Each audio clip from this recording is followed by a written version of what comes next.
சொல்லியிருக்காங்க. தேர்தல் அரசியலில் வந்து தோற்று போனதுக்கப்புறம் மறுபடியும் சினிமாவில் நடிக்க ஆரம்பிச்சிருவாங்க. பல பேர் விஜய் வந்து கண்டிப்பாக சினிமாவில் மீண்டும் நடிப்பார் சொல்லிக்கிட்டு இருந்தாங்க.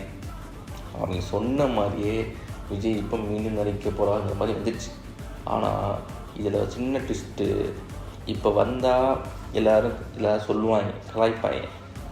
அதுக்கு பதிலாக இப்படி நான் வந்து பணம் லீக் ஆகிடுச்சு, கேபிள் ப்ரொடக்ஷன் வந்து நஷ்டம், நான் மறுபடியும் நடிச்சு கொடுக்கணும், அந்த கடமை எனக்கு இருக்குது அப்படின்னு தளபதியோட ரிட்டர்ன்ஸை போடக்கூடாது.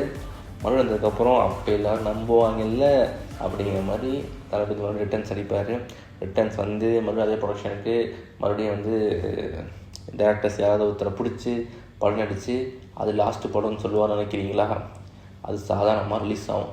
அதுக்கப்புறம் அப்படியே பழகிடும். தளபதி மறுபடியும் நடிக்க ஆரம்பிச்சிடுவார். அப்படியே ஒரே ஜோரு தான், ஒரே ஜாலி தான். ஃபேன்ஸுக்கு, விஜய் ஃபேன்ஸுக்கு எதையும் குத்தாட்டம் பண்ண வேண்டியதான்.